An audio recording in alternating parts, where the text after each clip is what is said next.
காவல்துறையின் கண்ணியத்தை குலைக்கும் வகையில் ராஜேஷ் தாஸ் செயல்பட்டார் என்று சென்னை உயர்நீதிமன்றம் தரப்பில் தெரிவிக்கப்பட்டுள்ளது. ராஜேஷ் தாஸுக்கு விதிக்கப்பட்ட தண்டனையை நிறுத்தவும் முடியாது, சரணடைவதில் இருந்து விலக்களிக்கவும் முடியாது என்று சென்னை உயர்நீதிமன்றம் தரப்பில் தெரிவிக்கப்பட்டுள்ளது. காவல்துறையினர் நாட்டின் பிற குடிமக்களுக்கு முன் உதாரணமாக இருக்க வேண்டும் என்று சென்னை உயர்நீதிமன்றம் தெரிவித்துள்ளது. காவல்துறையின் கண்ணியத்தை குலைக்கும் வகையில் ராஜேஷ் தாஸ் செயல்பட்டார் என்று சென்னை உயர்நீதிமன்றம் தெரிவித்துள்ளது.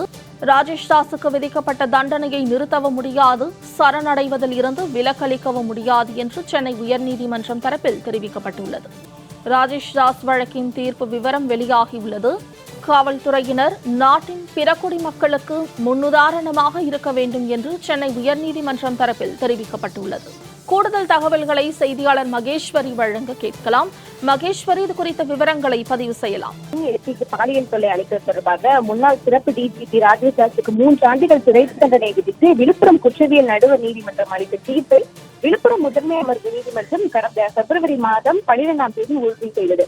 இதனிடையில் தனக்கு விதிக்கப்பட்ட தண்டனையை நிறுத்தி வைக்க வேண்டும் எனவும் சரணடைவதில் இருந்து விலக்களிக்க வேண்டும் என கோரி ராஜேஷ் தாஸ் சார்பில் சென்னை உயர்நீதிமன்றத்தில் மனு ஒன்று தாக்கல் செய்யப்பட்டது. இந்த மனுவானது நீதியரசர் ஆனந்த் வெங்கடேஷ் அவர்கள் முன்னிலையில் விசாரணைக்கு எடுத்துக் கொள்ளப்பட்டது.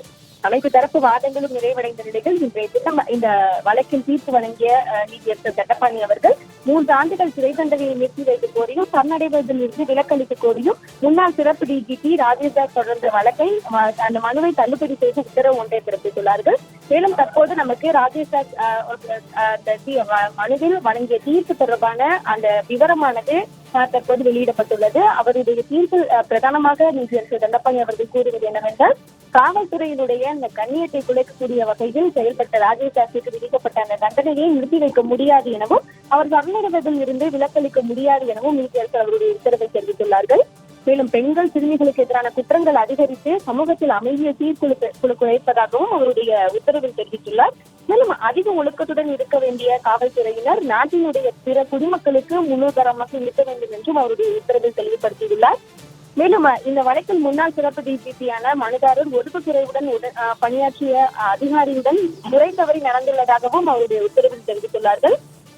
மேலும் பெண்களுக்கு எதிராக சாதாரணமானவர்கள் முறை தவறி நடக்கும்போது காவல்துறையினர் தான் நடவடிக்கை எடுக்க வேண்டும் என்ற நிலையில் காவல்துறையில் உயர் பதவியில் வசித்த ராஜேஷ் தாஸ் தனக்கு கீழ் பணியாற்றக்கூடிய பெண் அதிகாரியிடம் முறை தவறி நடந்திருப்பதுடன் பிற அதிகாரிகளையும் அவர் மிரட்டியுள்ளார் என்றும் அவருடைய உத்தரவில் தெளிவுபடுத்தியுள்ளார்.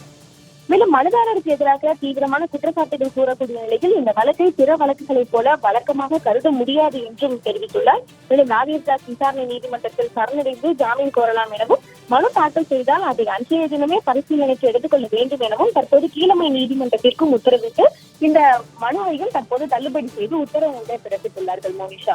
மகேஸ்வரி, தகவல்களை பதிவு செய்தமைக்கு நன்றி.